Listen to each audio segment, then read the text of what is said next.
Ahora puedes comenzar, Ignacio. Ok, muchas gracias. Les doy la bienvenida a todos los participantes en este webinar. Hoy estamos celebrando 10 años de Kinesiología UC y para eso nos acompaña la profesora Allison Mandrusiak. Ella es profesora asociada y kinesióloga, fisioterapeuta de la Escuela de Health and Rehabilitation Sciences de la Faculty of Health and Behavioral Sciences de la Universidad de Queensland.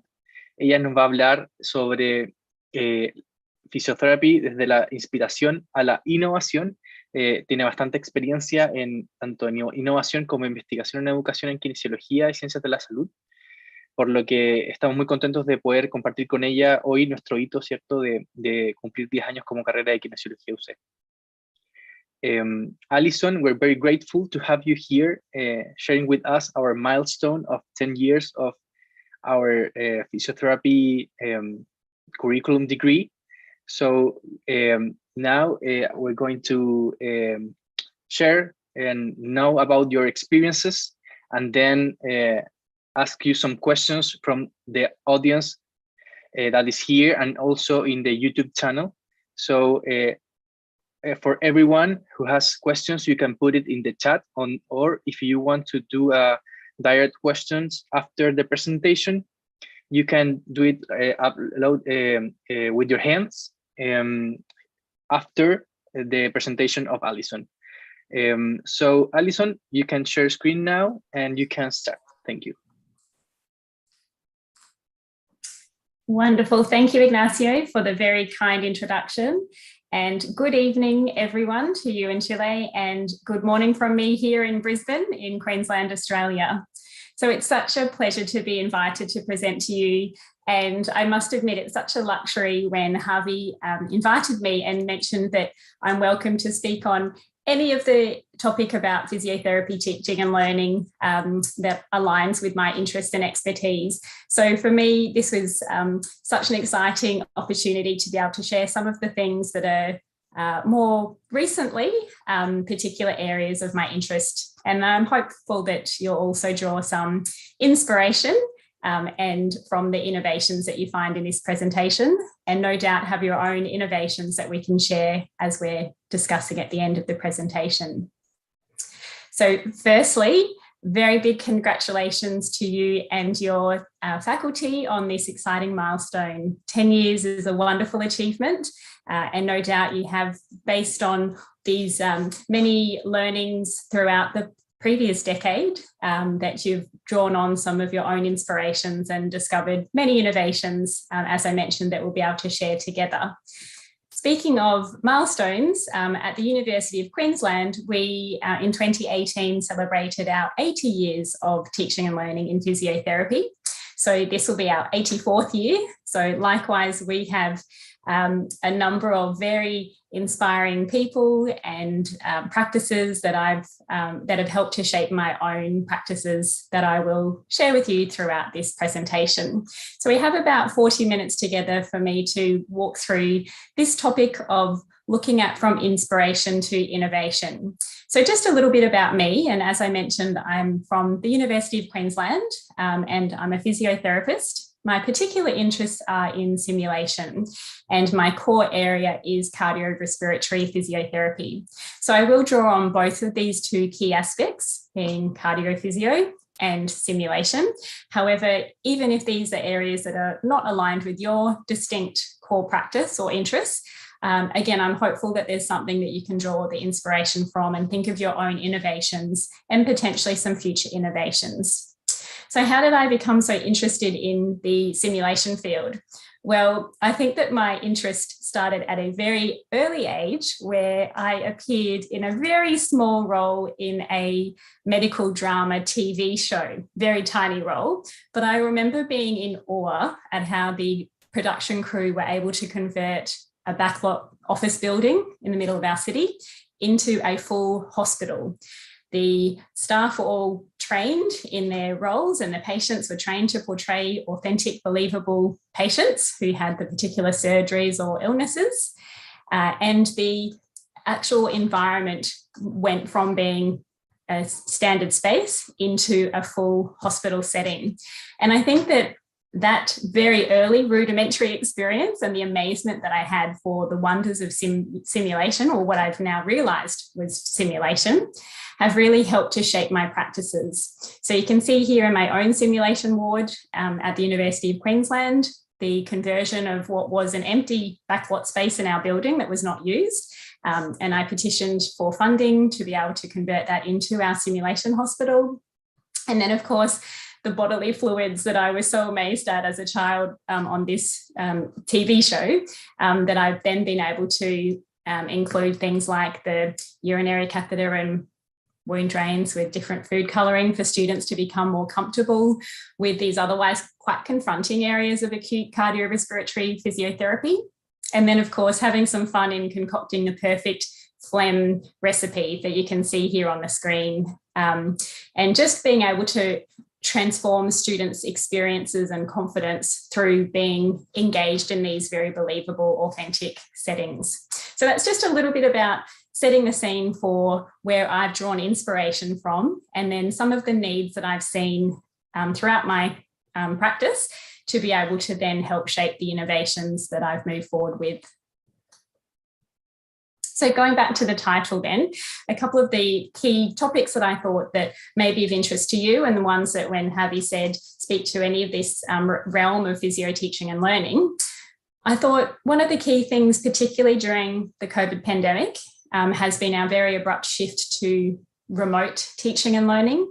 And I know that across the world there's various contexts, and not only the COVID pandemic has caused times or seasons where teaching and learning has needed to be delivered and engaged in from afar. But I think within that, it's really key that we continue to create a sense of belonging for our students, and that connectedness for students to feel connected to each other, connected to the teacher, connected to the space that we'd have them usually in at the on campus while they're learning from home, and connection to the content and inspiring and sparking their interest in the content. And for anyone who has a cardiorespiratory interest, you'll know that clearing phlegm from patients' lungs isn't always the most appealing part of physiotherapy when students are coming into our programs. Often they might envisage being a sports physio or physio for the key top athletics team. So then when we tell them that they're going to be working in a hospital and helping patients get up walking after surgery, or as I said, clearing phlegm from their lungs, sometimes it can be a bit of a gap with their connection to that topic of physiotherapy. So a sense of belonging will be one element that I'll touch on, and how we can help to create that within our courses, in our teaching and learning. Then, of course, the digitally enriched is the word that we describe at UQ, digitally enriched teaching and learning. So that's using our online toolkit to help engage students also with that thread of their sense of belonging, but enabling that learning from afar. So I'll touch on some of the more recent digital tools that I've found have been really helpful in teaching physiotherapy, often from afar during the different complexities that we've had more recently. This then brings me to the hands-on teaching and learning. So as we know, physiotherapy is a very hands-on profession, and the teaching and learning is likewise very hands-on. However, we've had to do this nimbly. We've had to pivot to support students to do this in a hands-off way, or during hands-off times where we're not able to be on campus, or due to physical distancing because of COVID, having to keep that distance. And that hands-on element is still really core to our profession, as we all know.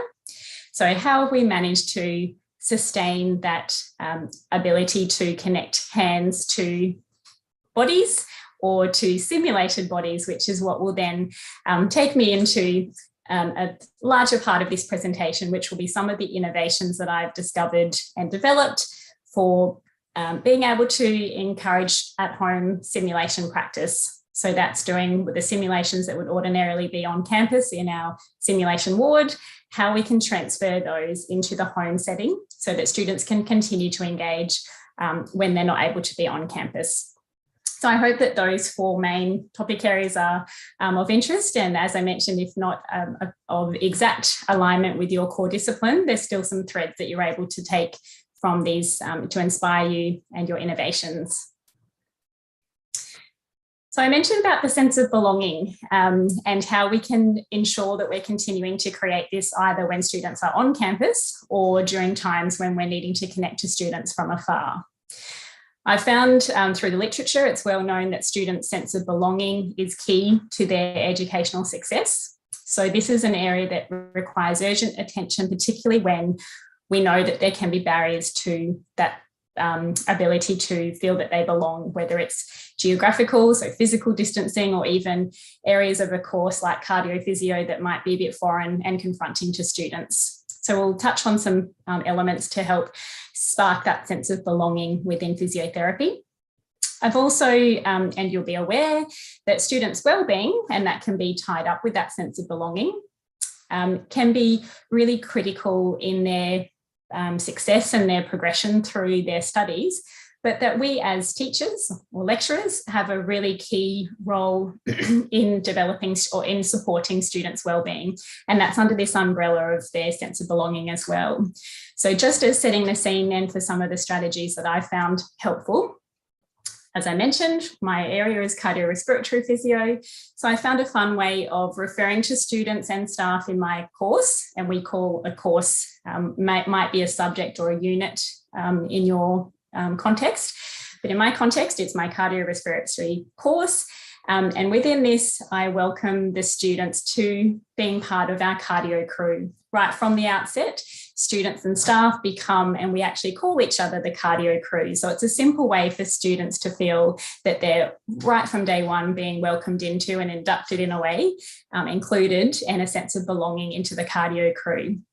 And it's not only a sense of belonging, but actually, if we play on words, a sense of belonging. So in encouraging students to see with a lighthearted sense of humour their key role belonging to the cardio crew, and again, drawing on some fun visuals for students right from the start to help engage and capture their interest in this otherwise fairly unusual area of practice that they might not be expecting when they enrol to study physio. So looking then at the very first impression of the course, I have actually developed an Adobe Spark web page. Now, this is something that I found really easy to use, and I'll just see if I'm able to pop the web page into the chat there. So you're very welcome to have a look. You can access that web page for free. I know that UQ has a license with Adobe Spark. I'm not sure your local context, but it's a very easy to use platform. And I found this is a great way, again, to engage students and to welcome them to the course right from the start, especially during times when I wasn't able to physically be in the first lecture theatre with them in our context due to COVID. It was able to set the scene and to create that positive engagement and sense of belonging to the course. So these are the types of activities that I would usually do during that first face-to-face lecture, that then pivoting to an online sort of lecture enabled this to be asynchronous. So students could cover these types of things through the web page. Some activities like, for example, I asked students to think about what songs they can think of that have the word heart in the title. So you might even just have a think now of any songs that you can think of that have the word heart. And I link this then to a Padlet page. So if you've heard of Padlet, this is another part of a digitally enriched teaching and learning strategy that can be a really nice active way to engage students, again, synchronously or asynchronously. And I do this one asynchronously. So through the web page, students then click on this Padlet page and start to enter their song titles. And we just look at the heart to create some sort of sense of that belonging and connection to the course beyond the original anatomical structure of the heart that we often learn about in foundational anatomy and physiology courses, but to help students, again, to become engaged with a sense of curiosity. So I mentioned that this is what we typically think of when we talk about the heart and the lungs. Yes, this is very interesting, particularly if you have a cardiorespiratory bent like I do. However, we know that these structures are very hidden. So often it's very tricky to explain to students, well, the functioning about these structures and the impairments and how we can help treat these, for example, retained secretions within the lungs. So what I've then found is using simple props that students will already have an awareness of, things like the balloon, and this helps to demonstrate critical opening pressures within the lungs, slinky spring for lung compliance. We think of things like the bucket handle or pump handle action of the ribs or of the sternum, and physically showing these things during Zoom sessions to help students to be able to visualize what is usually an invisible part of our anatomy. And again, at the bottom there, a tube of toothpaste for equal pressure points when the students are learning about forced expiratory techniques as part of airway clearance techniques. And then the tomato sauce bottle for looking at the effects of gravity on phlegm, so looking at postural drainage with percussion and vibrations, for example.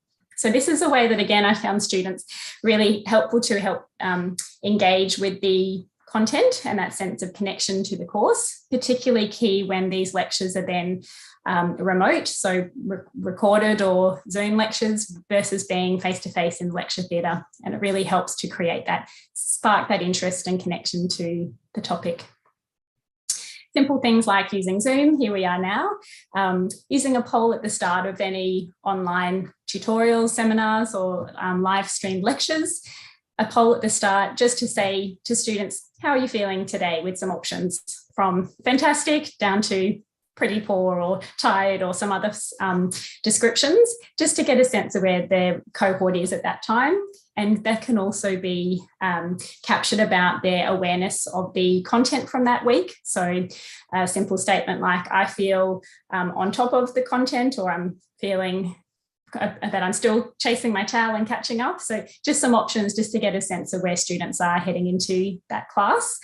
And then, of course, I add some pop quiz type questions, some very simple recall questions from the topic that week. Again, gives a really nice recall of the content, helps to keep it front of mind and to see where there are any gaps in the understanding as we move into that seminar or lecture.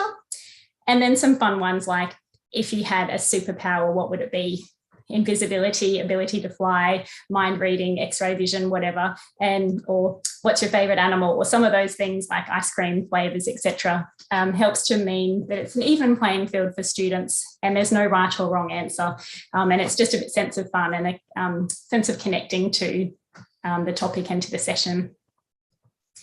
I like to include some brain breaks. So again, this helps students to stay engaged in the teaching and learning. You can see one there that's doing some brain gym in real time with the students, or getting the students to, for example, read this out loud, and most students will say a bird in the bush, but then when we see it's a bird in the bush, so it helps just to wake up the mind and to give that little sense of a stand and stretch break and reinvigorate, ready to then re-engage, because we can know that extended online learning sessions can be a sense of lethargy and fatigue. So it's good to keep things fresh and fun. And these are simple things that can readily be integrated, and students always will provide feedback that they're exciting and help them to stay engaged and fresh. A key thing around helping with belonging is to celebrate students. This could be small things like the first simulation that students do. I send a well done celebration announcement via the learning management system. So for us, that is Blackboard, but it might be a different one in your context. And then this is just an example of a weekly welcome note or a recap note at the end of the week. And I always, another little couple of things that I like to do is include a top tip from the week. So one takeaway that if they haven't listened to or learned anything else, there's one takeaway from the week that they can latch onto. And then I'll always include a very brief pop quiz at the end of the announcement. And again, that actually means students will read through or at least scroll through the announcement, because they all love getting to have a look at the pop quiz at the end. And it's a very simple one that it's set up for success so that the student is able to feel that they have that sense of mastery from the week.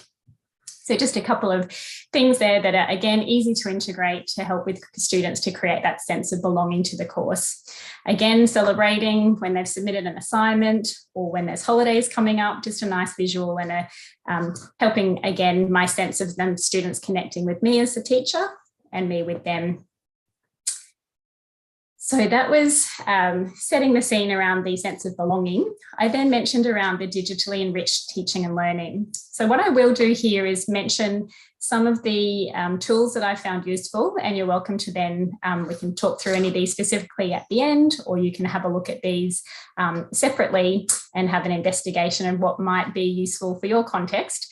But what I would like to just mention as I go through these is that it can be a lot to learn new digital tools, and it can be a bit of a juggle when you try to engage with too many. So what my first recommendation would be to find one or two that you find fit well for your context and do those well, have some fun with them, experiment, explore, but don't try to use all of them or apply yourself too thinly because it can become overwhelming trying to juggle all of those balls. So some working examples then in the context of this hands-on teaching and learning during hands-off times. Just before we look at these specific digital tools, just to again set the context, I mentioned that the simulation in our simulated hospital ward is where we've historically done our cardio teaching and learning. Of course, during the pandemic, we then needed to think of really creative ways to pivot that teaching and learning into the home. So I then went to the literature and I looked at what telesimulation options or opportunities exist. And I found that while there were some really great opportunities for students to observe the simulations from afar, in a typical sense, this was often just the students watching and not actually having an opportunity to practice themselves and to engage in the simulations. So I thought that's good as part of vicarious learning. However, I wanted them to ensure that we could maintain that hands-on teaching and learning element.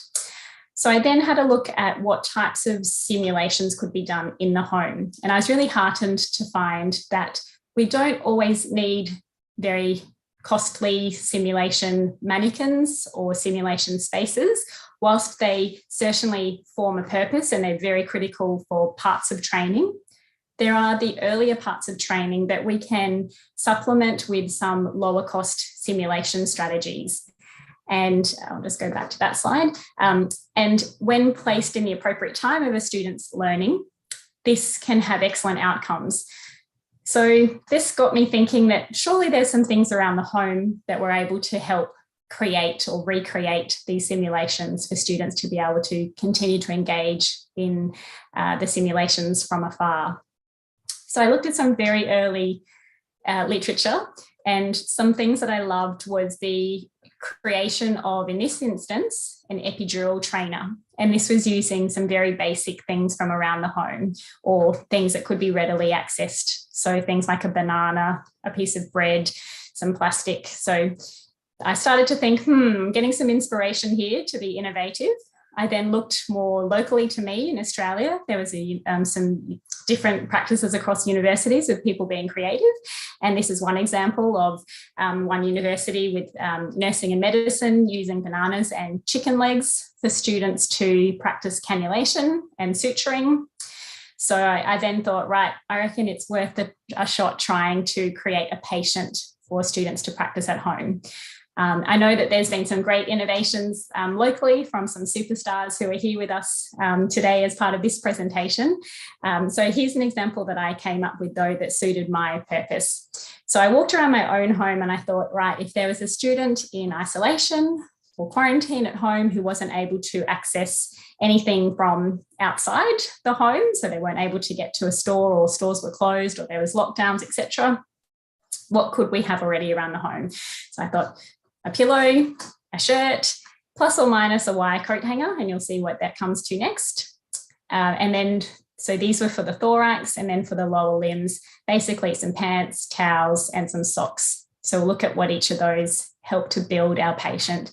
So for the thorax, those in cardio physio, we'll know that once we have our pillow, as soon as we add a shirt to a pillow, we get the key surface anatomy landmarks. So we have basically where the clavicles would be based where the collar is of the shirt. We have the axilla. We then, if we place a wire coat hanger that you can see fashioned here into somewhat of a sternum, we get the sternum and the manubrium and the xiphoid. And we then also have our subcostal angle, which is important for our surface anatomy. And we get some rib compliance as well for our manual techniques. So we can see there that we have actually a very convincing thorax for the key things that we need for students in their earlier parts of their cardiorespiratory learning to be able to engage in developing those foundational skills. So if that's the thorax, we then move on to the lower limb. Just by rolling up the towels, you can see them placed into the pants. And then when we add or attach the legs to the thorax, we start to see our body coming into play. And then for the feet, because we know we need feet for some of the pulse checks, for example, or a DVT check in cardiophysio. So we can place one sock inside another to basically fashion a foot, and we can do 2 of those if the student has enough socks to do that. And we then see that we have our whole pillow patient. And you'll see here that when I set for the students to do this, I wondered how much they'd actually engage. And I was my heart was so warmed by all of the pillow patients that we then saw appear on our Zoom teaching and learning sessions. So you can see these all nicely positioned, ready for their physiotherapy or physiotherapist to be practicing their assessment and management skills. So just looking then at this in practice, again, I know this is specific in cardiorespiratory, but hopefully this gives you some inspiration to look at likewise being some practical solutions to these types of challenges. We can use the thorax for practicing palpation, placing their hands at the appropriate anatomical landmarks, and the students talking through and placing my hands ribs 7 to 10 with my knuckles at the mid-axillary line, for example. Auscultation, placing the stethoscope at the appropriate anatomical landmarks, again using the wire coat hanger to help guide what those landmarks are. And then something like a supported cough, you can see if the shirt has arms on it, that helps to be able to place the towel appropriately, in this instance for a lateral thoracotomy. And then top to toe, looking at the lower limbs for things like mapping the dermatomes, and again describing those landmarks as the student is walking through, pulse checks, even some strength measures. And you can see then the students working through preparing their items for their full assessment and management. So what did this look like? Fortunately, sometimes we were able to have students on campus, whilst some students were offshore or interstate and not able to come, or those students at home had COVID and weren't able to come. But we at times were able to have some students on campus. So we were able to, via Zoom, have some synchronous teaching and learning with the students on campus performing. You can see some assessment here, and synchronously the students at home via Zoom performing the same techniques. Auscultation here, and here's some of the ones at home, and also then some strategies that I'll touch on here using a tool called H5P, and this was to enable interactive activities online for students to work through, and this was an image hotspot where the student can click on these to work through what the anatomical landmark is and what lobe then is auscultated at that point. And you could see some of the students at home using things like a post-it note to stick on their landmarks to help visually, and I could then give feedback to say that these ones are a bit too anterior and need to be more lateral, for example. So we know then that whilst we can replicate the simulated mannequin for the purposes of what we needed, some students wouldn't necessarily have all of the specialised cardiorespiratory equipment. So something like a stethoscope, I found that not many students at this point had one early in the course, but most of them had these older style earphones with the cable attached. So you can see here one of the students using the earphone then as their stethoscope, and it's really around positioning the patient and providing the instructions and supporting the patient whilst working through the landmarks of the auscultation. So all of those things were possible even in the do-it-yourself simulation on a shoestring version. So again, you can see some of the other techniques doing the circulation on campus and the student at home practicing circulation, and me also being able to give some feedback, for example, to this student here who ergonomics and arm handling is not quite right, giving some feedback in real time for them to be able to correct that on the go. So again, while we had students on campus learning different specialised respiratory devices, and this one here is a flutter, the students at home weren't able to have those devices. So I was able to create some interactive online learning activities. And this one here is a jumble of different cardiorespiratory device bits and pieces that students need to drag and drop in the correct box to remotely assemble that device just as they were doing on campus in real life. So you can see here then, again, the students via Zoom having to, in the right order, collect the pieces for the flutter, just as we were doing the flutter on campus. So helping to connect students who are at home and on campus together, but also connecting to the topics and familiarising them with the respiratory devices, even though they were from afar. Of course, the use of video is a key way to help students to be able to engage with content and to be able to practice from afar. And I know that you've got some wonderful, a suite of great physio teaching and learning videos. So this one then was to help students with those devices that they could then be familiar with the content and the device so that when they return to campus, they were able to accelerate their ability to pick up that and to run with the practice. Also using this H5P tool, I was able to create some flashcards. So this again is just about familiarisation. Students have to name the device, they flash the card around, turn it around, and it helps them to check if they got the answer right. Again, that continuous familiarisation. Or things like fun memory card games. So again, purely around familiarising, and students could say the name out loud of the device. So PEP mask device, PEP mouthpiece, whatnot, as they kept continually immersing themselves with the equipment, even when they were not on campus or in between teaching sessions. And you can see here that this is a way of connecting those students who are at home with those who are on campus. So the students on campus always really embrace the students who are at home in beautiful ways and help to take them along on the learning journey with them. So you can see what the students at home were seeing, and for this particular example, when they were learning about oxygen devices.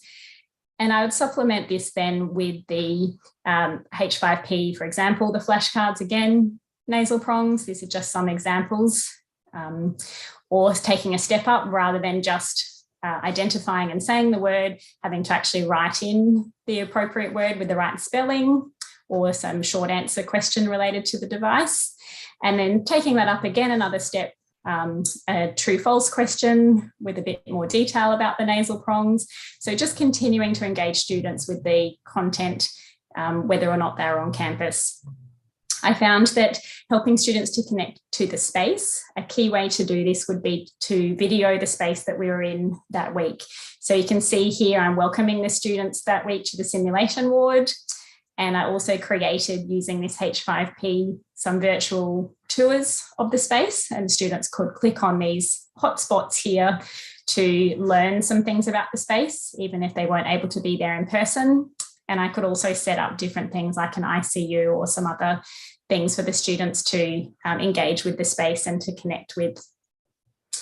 As you'd know, if you've all of the resources that go into teaching and learning in physio and in simulations, for example, this is an acute or cardiorespiratory set of simulation notes that students could access remotely and then be part of any on-campus discussions via Zoom to help with the preparation for those simulations. And then how did we actually connect the students at home with their on-campus peers? So you'll see here, this is the on-campus educator with the students, and then at home, the students in real time performing the same technique, doing some stretch facilitation to this patient who was unconscious, and the student at home with their unconscious patient, pillow patient, doing the stretch facilitation. And there's me then providing feedback to those students who are at home. Again, and I could do that in real time with those students who are in the ward. So we do have then some other specialty areas of cardiophysio, which is, for example, the intensive care setting. So using things like Zoom to help connect students at home, using videos that I've spoken about. But then I found students were really resourceful. So students themselves were finding their own ways to help to be able to perform the techniques. So this student here had a shoelace instead of a suction catheter, or even just a drawstring from a pair of pants. And they were able to then measure the catheter length and talk through all the steps for the suction technique. So I would then supplement or complement that with the H5P activities and some of the examples that I've touched on using those digital toolkit from earlier. Of course, we don't always have a patient who is unconscious, like a pillow patient might suit the unconscious patient. But when we're working into areas of cardiophysio simulations where students need to interact with the patient and their pillow patient isn't able to respond and be part of a patient interview, for example, we then were able to do some live streamed patient interviews with the standardized patient on campus. And those students who are at home were then able to ask questions and work through the development of their communication and interpersonal skills, again, from afar. So this is a quote from a qualitative or an interview with one of the students as part of a research study, not one that I was involved in, but this jumped out to me because this student said, when you're forced to add distance, you risk losing connection. And that's really why this sense of belonging and the student's wellbeing that I started this presentation with is so critical. And I was really encouraged by the feedback that I received from the students who were learning from home for extended periods. And we had some students who were our international students who returned home at the start of the pandemic and were then not able to re-enter Queensland for quite some time. But I was really, as I said, encouraged to hear that things like the interactive simulations, the real-time feedback, and the online activities helped these students to feel connected to me as a teacher and to their peers, and to feel cared for. So although these students were far away and we had that risk of physical distance, they were still able to feel engaged, connected, and cared for. So that really helped me to have confidence in this model that during any times, whether it's pandemic related or we then had floods and we needed to shut down campus and learn from home, or whether there's other contextual factors that mean that online or at home learning needs to happen, these things and these strategies are really fruitful for students with their wellbeing and their sense of belonging. So towards the tail end now of this presentation, but I just thought a reflection that resonated with me was when one of my chemist colleagues at UQ mentioned that the term hybrid, which we're using quite a bit when we look at these different modes of teaching and learning, and when we join them together like remote at the same time as on campus, in the chemist context, the term hybrid, as you can see there, is about several atomic orbitals or parts combined to create new things. And I thought, although I'm not a chemist and this to me is a little bit baffling, I then realized that that's actually what we're doing here in this context. We're taking several parts, combining them to create a new thing. So we're taking these things from around the house, adding them together, and we're creating a whole new teaching and learning experience for our students through this pillow patient.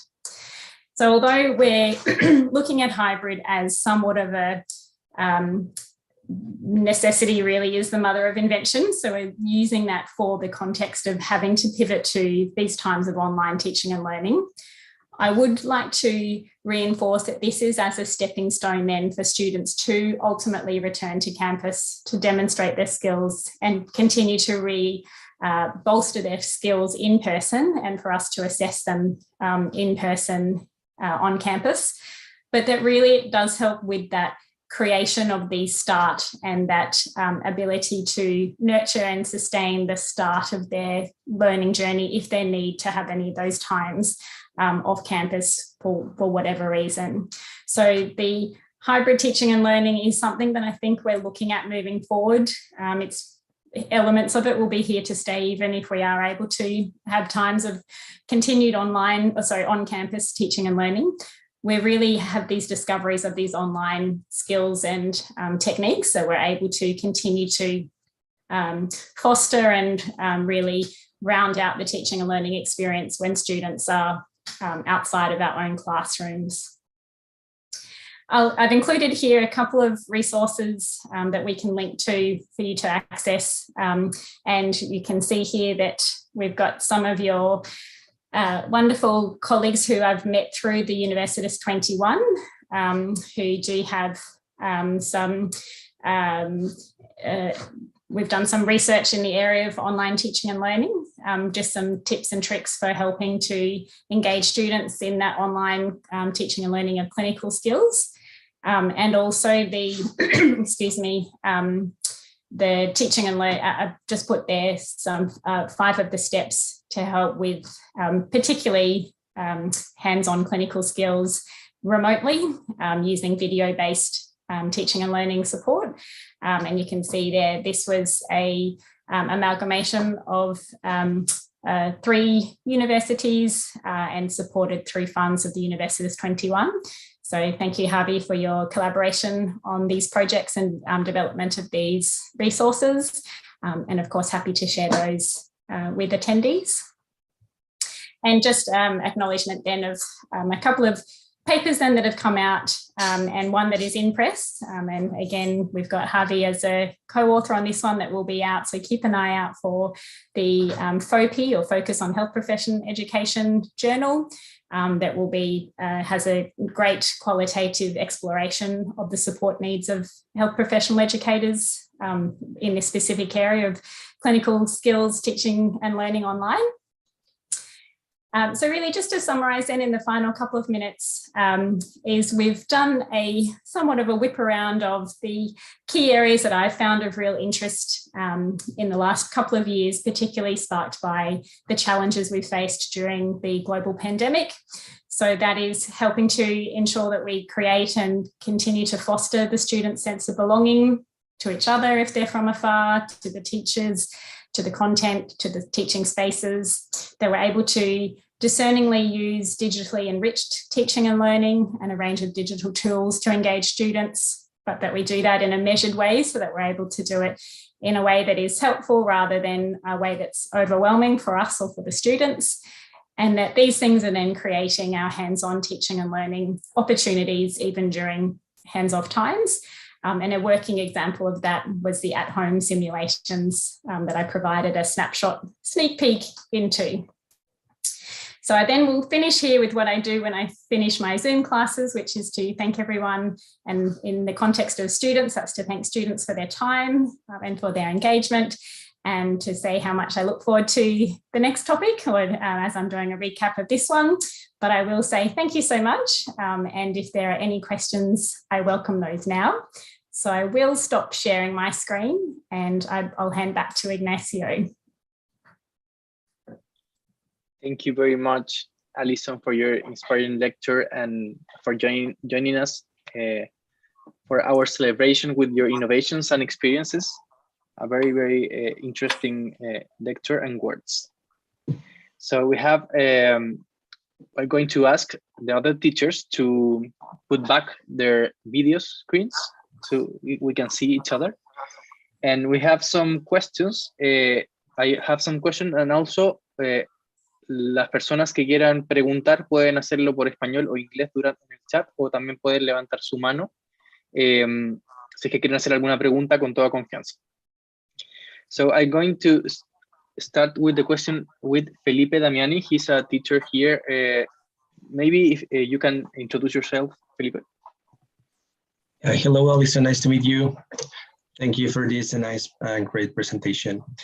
So my question is related to all of these simulation, hands-on training. So I really found very interesting this homemade, mannequins. It's really nice. But my question is, do you have any idea, or is there any data showing that this kind of training is, let's say, not inferior that on campus, hands-on, or is there any difference? Do you have any idea or data to comment on that? Thank you for this. Excellent. Thank you. Great to meet you. And I read some feedback? Brilliant, thank you. Excellent question. And yes, we do need to underpin our practices by empirical processes. So I'm really glad that you've asked about the research or the looking into ways to ensure that we are able to say hand on heart that at least these strategies are not inferior, even if we're not looking to show that they're superior to the what we know is our current best practice, which is hands-on in person, of course. What we do have is some great qualitative explorations, but what I think I will share is a really simple way that I found, and I was very excited to discover, was that once these students who were studying offshore returned to campus, I was able to do a more of an intensive brief boot camp with them to ensure that what they were learning at home was able to transfer into the in-person context. And then when we ran the end of semester practical exams, I kept the examiners blind to which students had learnt at home and which ones were on-campus students. And one of the students who outperformed all of the students was one of the online students. And the examiner was just so impressed, particularly by the students' ability to articulate what they were doing and why, which was a skill that we had really reinforced with them at home because they often needed to do that running commentary of the steps involved. So that real psychomotor practice, I'm placing my hands here, this is because ... So we found that those students were in a way superior with their articulating the whys and the rationale for the techniques. And then I think it was really that continuous repetition of the hands-on practice, which was then reinforced when they returned to campus in that mini boot camp intensive. They'd really mastered those skills at that foundational level and were able to accelerate those in person. So that hasn't been published, of course, the fact that the blinded practical assessment at the end of semester either showed no difference or in fact showed the online were in some instances superior. Of course, we had a spread as we always do. Some of those students who still did need that bit of extra support. But overall, it was really wonderful to see that. So I hope that in a way helps answer the question and provide some reassurance from that aspect. Thank you. Thank you. Pleasure. Thank you, Felipe. We have another question. For a little context, Allison, here in Chile, we had 2 years of almost fully remote learning. We don't have like an hybrid formative process. So in that case, we are now in a returning to presentiality that is very challenging in some ways.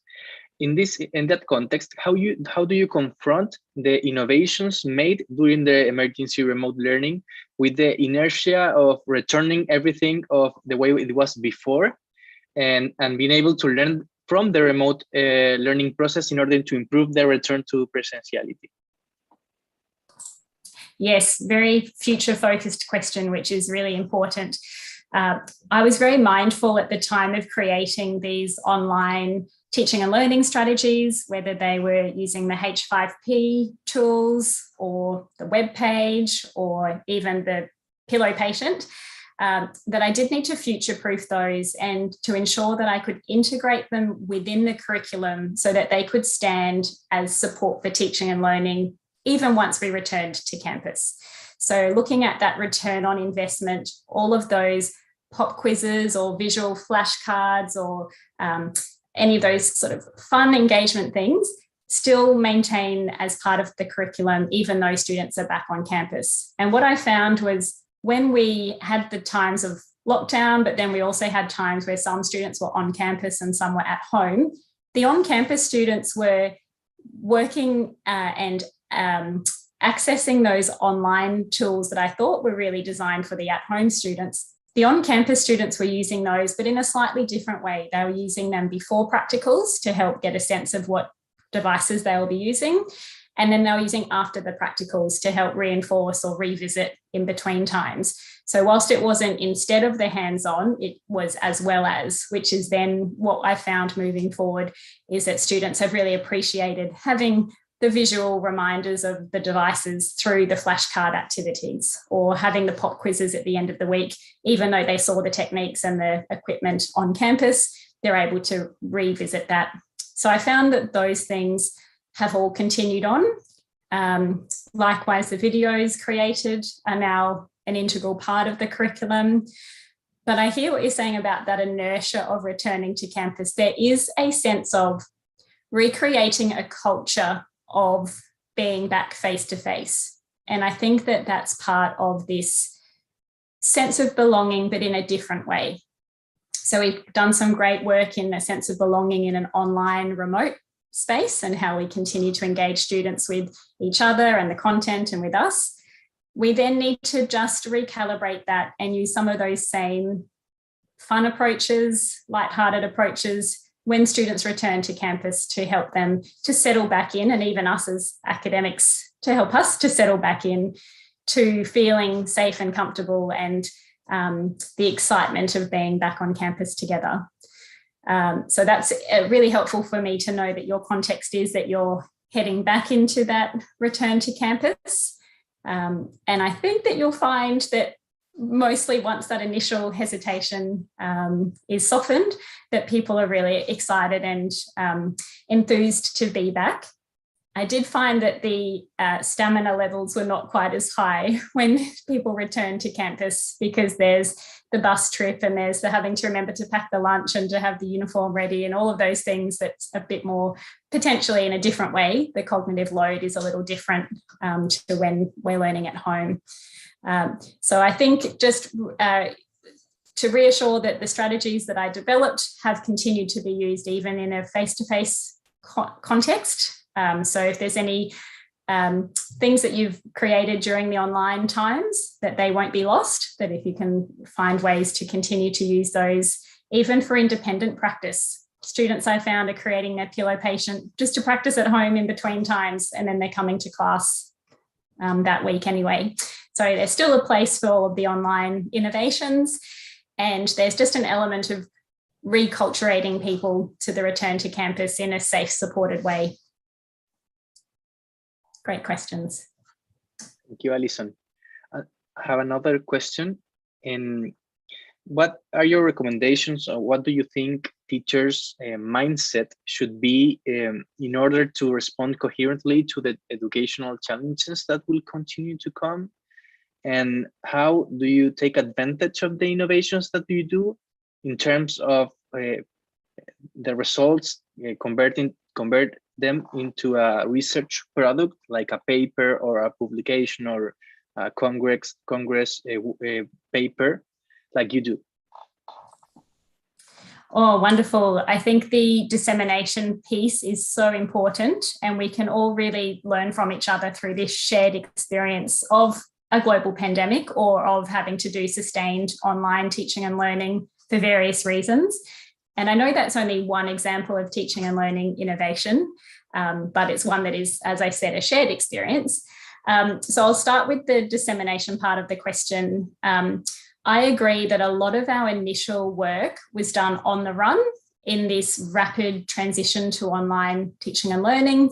We often needed to just be creative, make things work and do it. And there wasn't always an opportunity to put in place an evaluation framework or to collect data pre and post or at different time points.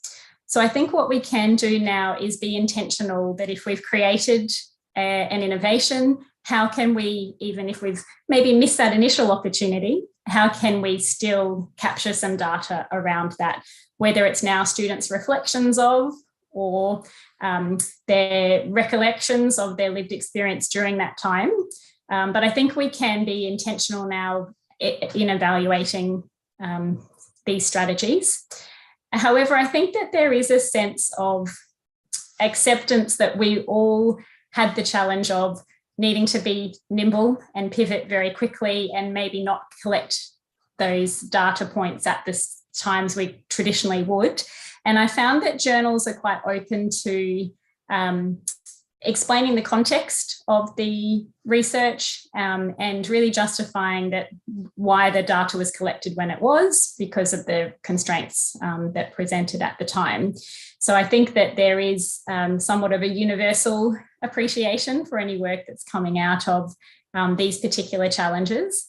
But if we look more broadly beyond the online teaching and learning and the challenges with COVID or other reasons for being in lockdown, I think these sorts of discussions are really what spark more opportunities to disseminate. So a very early discussion that Harvey and I had through a U21 meeting online, and we were all just saying, it's really hard to teach physiotherapy techniques online. How do you do it? And how do you do it? Can I learn from you? And that actually sparked us to apply for a grant to help us to understand an international perspective on these challenges. So we applied for a U21 grant. We then did some focus groups in Chile, Johannesburg, and in Brisbane at UQ. And that then all sparked from one initial Zoom conversation with us sharing our challenges. So this type of thing hopefully provides somewhat of a fruitful spark of interest for people to perhaps connect, or even I'm very happy to be a point of connection for others who maybe have some ideas that would like to massage those a little bit further into either a grant application or a conference or a publication. And not to say that I need to be on the publication, but just to give, of course, some examples and some good target journals that might be useful. Thank you very much, Allison, for sharing with us your experiences and have the time that to celebrate with us our 10-year milestone. We send you virtual hacks from Chile. And we're very grateful for your time here in our webinar. So with this, we finish the webinar. And good morning to you, Allison, and good night, buenas noches here in Chile. Thank you very much. Buenas noches. Thank you so much.